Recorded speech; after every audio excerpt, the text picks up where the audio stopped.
La situation qui prévaut à Goma sonne une mobilisation générale de la République dans toutes ses composantes. Les marches de protestation ont eu lieu sur l'ensemble du territoire et le soutien aux forces de défense et de sécurité est tous azimuts.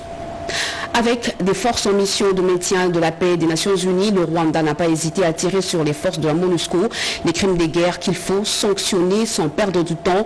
La ministre des Affaires étrangères, ministre d'État, a énuméré les sanctions qu'elle attend du Conseil de sécurité contre cet agresseur. Voilà pour les titres.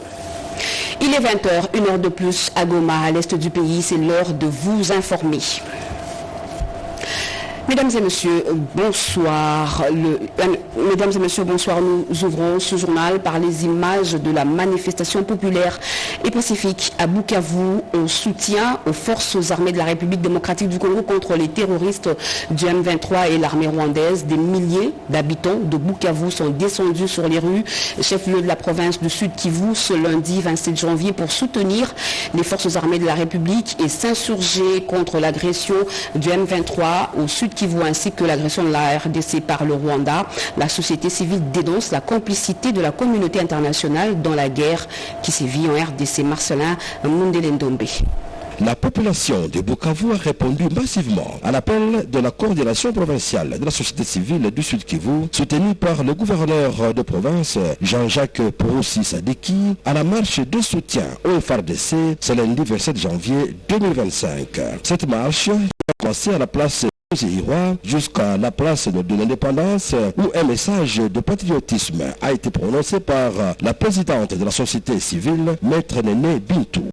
L'organisation et appelle les autres provinces à se solidariser pour sauver la partie est de la RDC en proie à ces atrocités et appelle à la mobilisation générale de tous les Congolais vivant dans la diaspora pour dire non à la guerre et oui à la paix.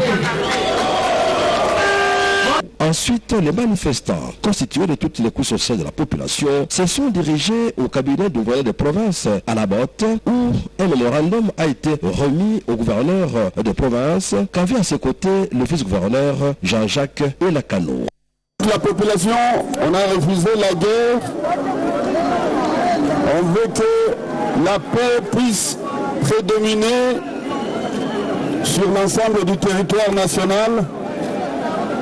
Et je tenais à vous remercier très sincèrement, mais sachez que nous devons vivre tous ensemble, nous devons nous serrer la main, nous devons nous supporter les uns et les autres et ne pas tomber dans des erreurs du passé. À cet effet, je viens de recevoir le mémorandum de la société civile de vous tous ici et je remercie tout le monde. Je remercie le président de la République, Félix Antoine Tshisekedi Tshilombo. Et je vais faire parvenir ce mémo tout à l'heure à la haute hiérarchie afin qu'ils puissent prendre toutes les mesures appropriées pour faire arriver ce message acquis de droit. Signalons que des députés provinciaux, le maire de Bukavu, le bourgmestre, les chefs des quartiers, les cadres de base, les agents et les cadres de services étatiques ont pris part active à cette marche patriotique de soutien au FARDC et dire non à l'agression dont la RDC, notre pays, dans sa partie est, est victime de la part du M23 soutenu par le Rwanda.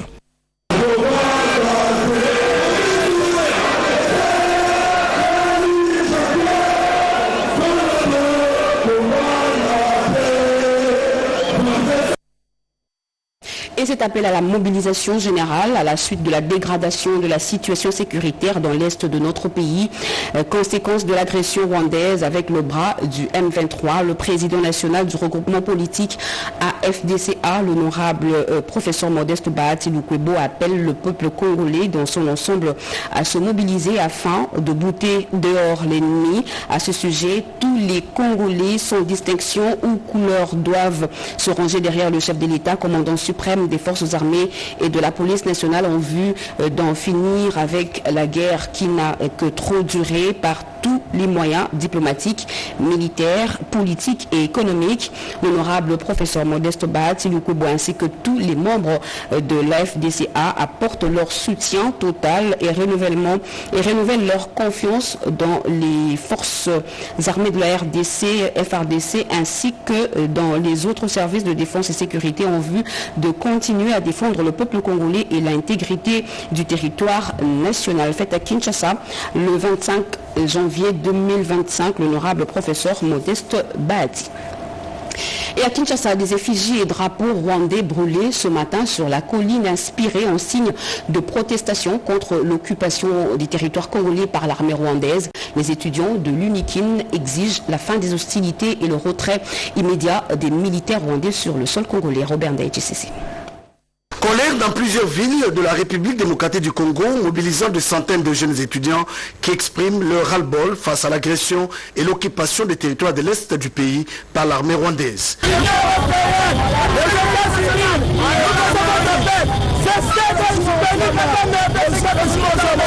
Nous sommes en colère du fait que Kagame et les Rwandais ont occupé l'espace de notre territoire national. Soutenons indéfiniment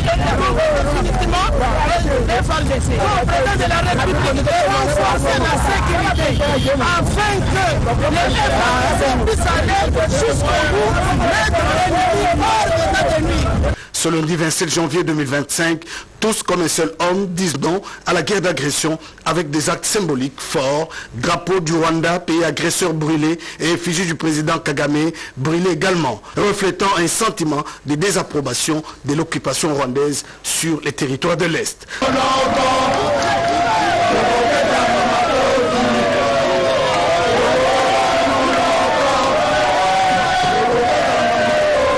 Cette guerre de l'Est a des répercussions dévastatrices sur les populations civiles et les enfants dans les camps de déplacés et nécessite une réponse urgente de la communauté internationale pour stopper cette tragédie. Chaque Congolais doit se mobiliser pour dire non à l'occupation, la patrie ou la mort.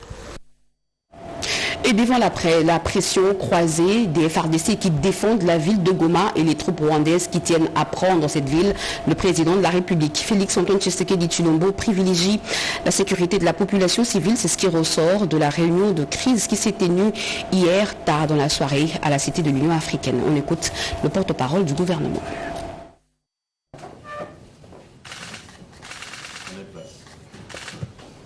Il est à 23h40 et je crois que le président de la République, commandant suprême des forces armées de la République démocratique du Congo, est encore en ce moment précis en train de travailler. Cette réunion, c'était pratiquement la dernière d'une très longue journée parce qu'il y avait à la fois le besoin de suivre de près la situation sécuritaire à Goma. Vous savez que ce matin, des camps des déplacés ont notamment été touchés par des bombes. Il était question d'étudier tous les mécanismes, notamment avec les responsables tant au niveau du gouvernement qu'au niveau de l'armée, pour voir comment on assure la protection et la sécurité des populations.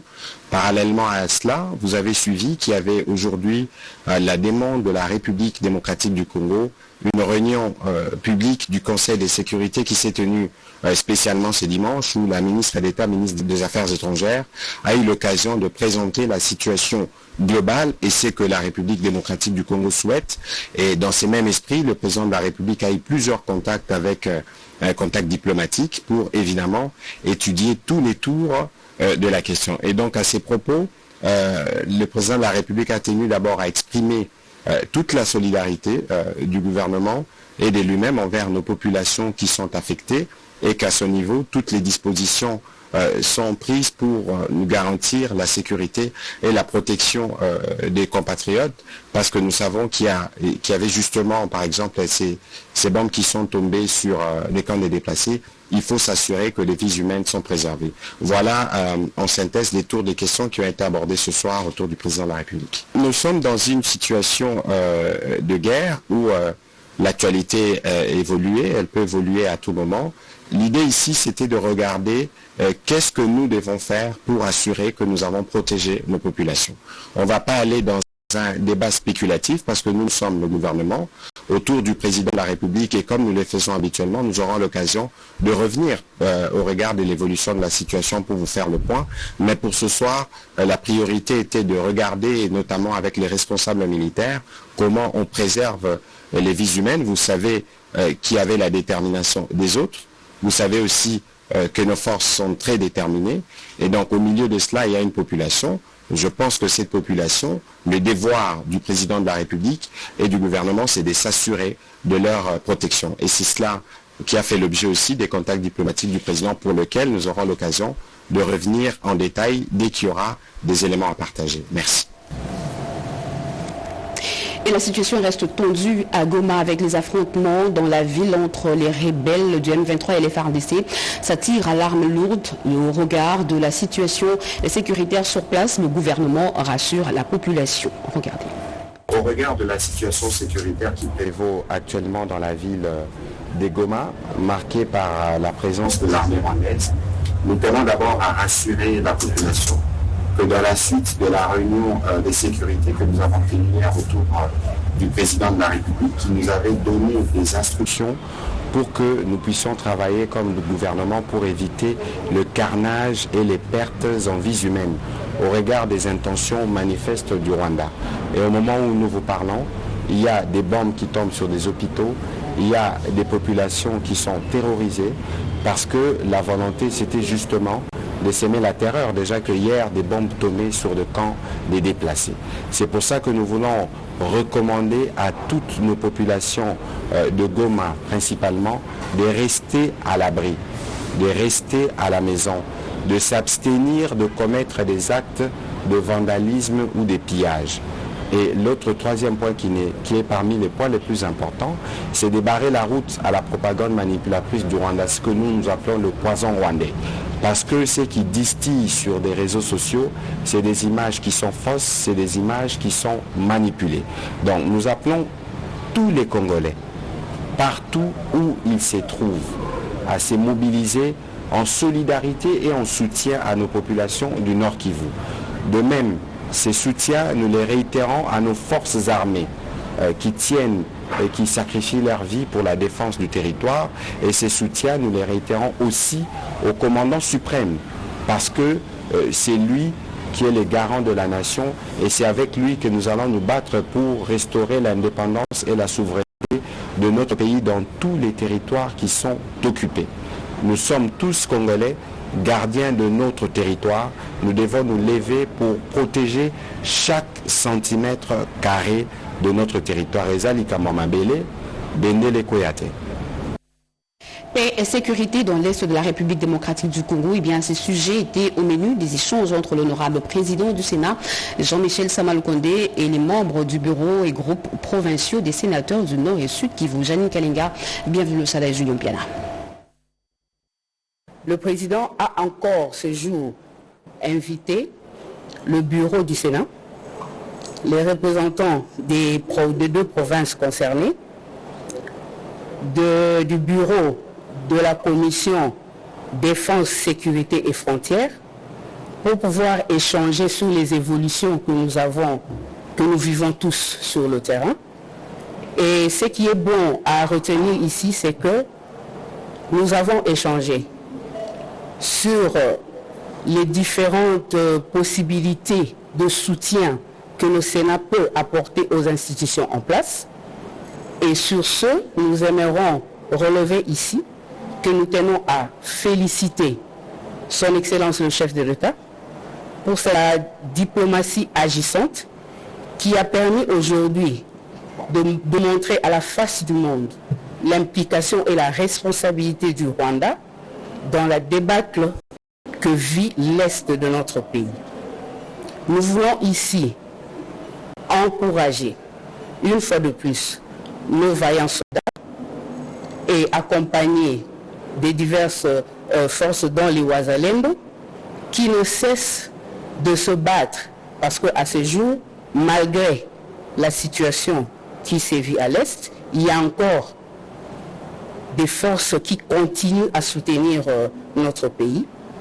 Nous voulons encore manifester notre solidarité à la population principalement de Goma qui a subi les affres de cette guerre injuste et leur dire que nous sommes avec eux et cela va se traduire dans les diverses actions que le Sénat aura à mener dans la mesure de ses prérogatives constitutionnelles.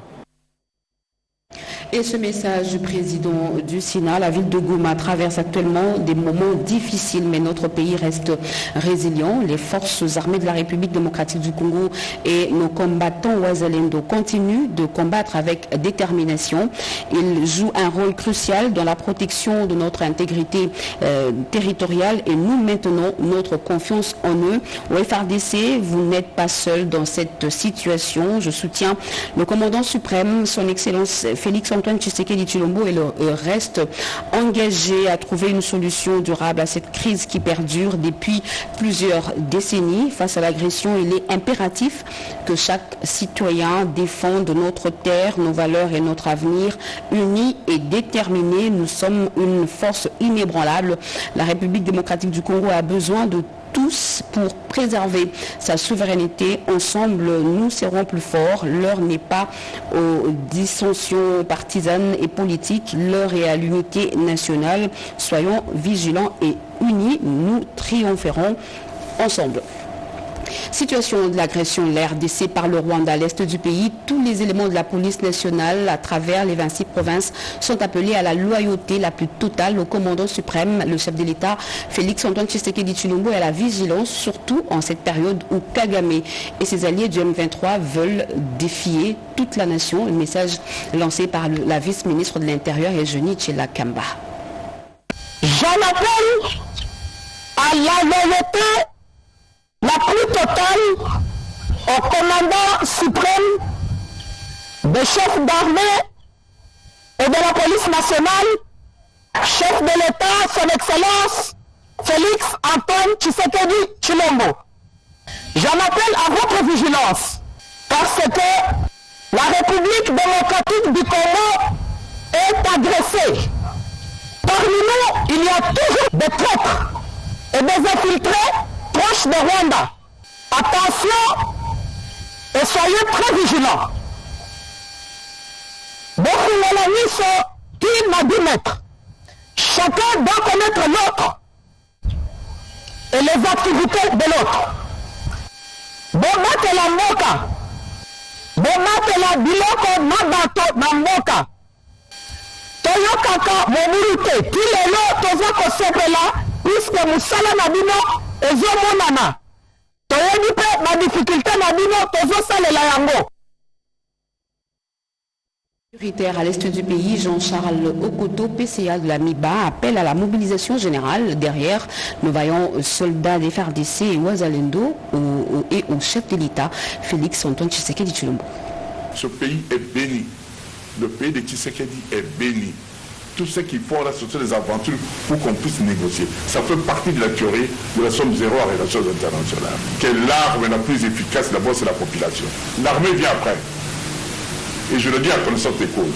Nous tous, nous devons aussi dresser des banquets pour savoir quelle a été la contribution de chacun d'entre nous pour barrer à la balkanisation de ce pays.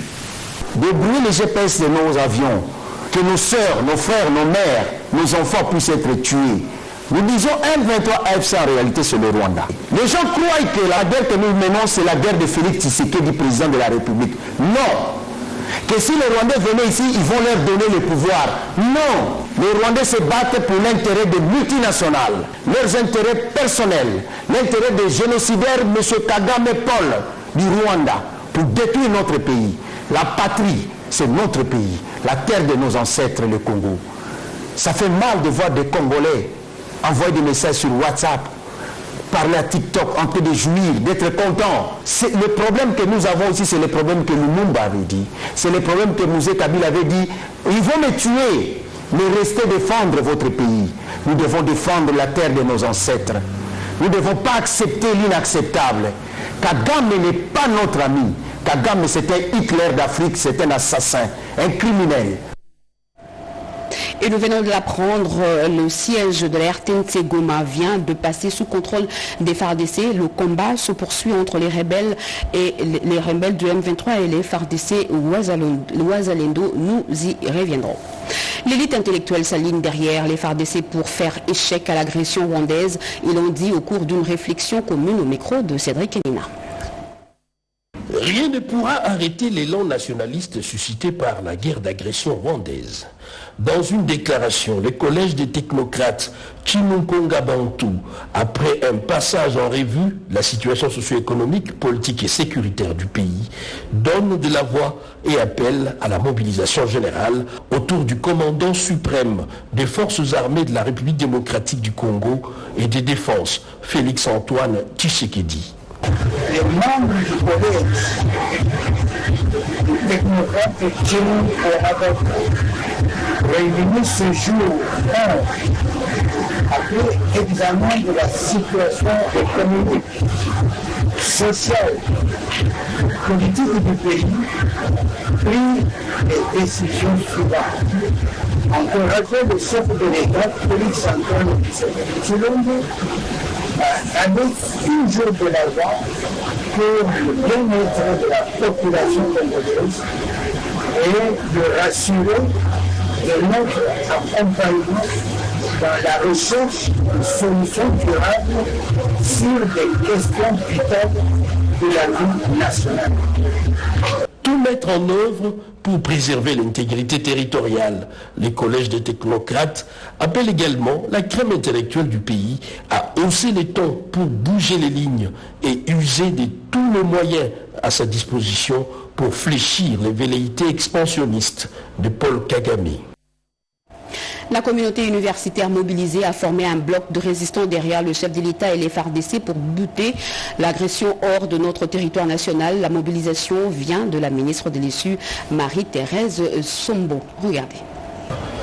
Ils ont tous répondu à l'appel patriotique de leur ministre de tutelle, Marie-Thérèse Sombo, pour recevoir les orientations en rapport avec la situation sécuritaire préoccupante dans la partie est du pays. Dans sa communication, la patronne de l'enseignement supérieur et universitaire appelle à une mobilisation sans précédent autour du chef de l'État, commandant suprême des forces armées de la République démocratique du Congo, pour défendre le territoire national. Consciente du rôle que doit jouer l'université dans cette période d'agression imposée par le Rwanda, la patronne de l'enseignement supérieur et universitaire rallume la flamme patriotique des uns et des autres. Ainsi qu'il a été décidé de décréter une mobilisation générale de toutes les forces vives de la nation afin de barrer la route à l'ennemi et ses conduites internationaux. Analysant les tenants et les aboutissants de cette guerre injuste, il ressort clairement que notre pays fait l'objet d'une convoitise ainsi que d'un complot qui implique plusieurs puissances occidentales en complicité avec leurs valets africains. Nous devons former par conséquent un bloc résistant derrière le président de la République, chef de l'État, son Excellence M. Félix-Antoine Tshisekedi Tshilombo, afin de protéger des comptes l'intégrité de notre territoire national, la stabilité de nos institutions et d'assurer la préservation de nos ressources naturelles. De ce fait, le professeur Marie-Thérèse Sombo a invité les jeunes universitaires à s'enrôler massivement au sein de l'armée. Et cette déclaration politique, vu la violation de l'intégrité territoriale de la République démocratique du Congo par le Rwanda, les attaques en cours et les bombardements de la population civile à Goma, le présidium de la dynamique Agissons et Bâtissons a tenu une réunion extraordinaire ce lundi 27 janvier 2025 à son siège sous la présidence de son autorité morale, Jean-Michel Samaloukonde Kenge, président du Sénat. La dynamique Agissons et Bâtissons, tout en compatissant aux malheurs et aux difficultés auxquelles fait face notre population de l'Est de la République démocratique du Congo, plus particulièrement celle de la ville de Goma, réitère son soutien au chef de l'État et à nos forces armées et patriotes pour bouter l'ennemi hors de nos frontières, invite ainsi tous ses membres et la population congolaise en général à se joindre massivement à la mobilisation décrétée par son Excellence, Monsieur le Président de la République, chef de l'État, commandant suprême des forces armées, de se tenir prêt pour toute action destinée à libérer tous les territoires occupés. Fait à Kinshasa le 27 janvier 2025, l'honorable Jean-Michel Samalukonde Kenge. En Ituri, l'évolution des opérations de désarmement des combattants au centre des échanges ce lundi entre le coordonnateur national du PDDRCS et le gouverneur militaire, le lieutenant général Luboyanka Chamadjoni, ont fait le point avec Junior Selemani. Le coordonnateur national du programme de désarmement, démobilisation, réinsertion communautaire et stabilisation exprime sa gratitude au gouverneur militaire de l'Ituri pour son appui inconditionnel au processus en Ituri. Le professeur Jean-Dédié Désiré Ntangantita l'a manifesté ce lundi 27 janvier lors d'un entretien sur le déroulement des opérations de désarmement dans cette province. Je suis très rassuré et je suis très confiant et très content d'avoir été reçu par son Excellence, Monsieur le gouverneur de province, pour discuter de toutes ces questions et voir comment ensemble nous pouvons consolider la synergie, le travail que fait les gouverneurs dans cette région pour matérialiser la vision du président de la République, son Excellence Félix Antoine Tshisekedi Tshilombo, par rapport à la matérialisation de la paix dans cette région. Parlant de la médiation entretenue à la coordination du PDDRCS en Ituri, le professeur Jean-Dédié Désiré Ntangantita rassure. Vous remarquez que la première visite que j'ai faite sur le terrain, je l'ai fait en Ituri. Donc j'aurai cette opportunité de discuter avec toute mon équipe de vive voix pour arriver à comprendre les conditions de vie et de travail de tous mes collaborateurs. Cela va me permettre d'avoir une idée de ce qu'il y a et de m'assumer et de prendre les responsabilités en tant que chef de ce programme à l'issue de cette rencontre. L'administration militaire a promis poursuivre son appui à ce processus d'adhésion. Et je suis aussi content parce que aujourd'hui j'ai reçu le nouveau coordonnateur avec Madame l'adjointe. Ça c'est une très bonne chose. Pourquoi? Parce qu'ils sont sur terrain, ils peuvent se rendre compte effectivement de ce qui se passe.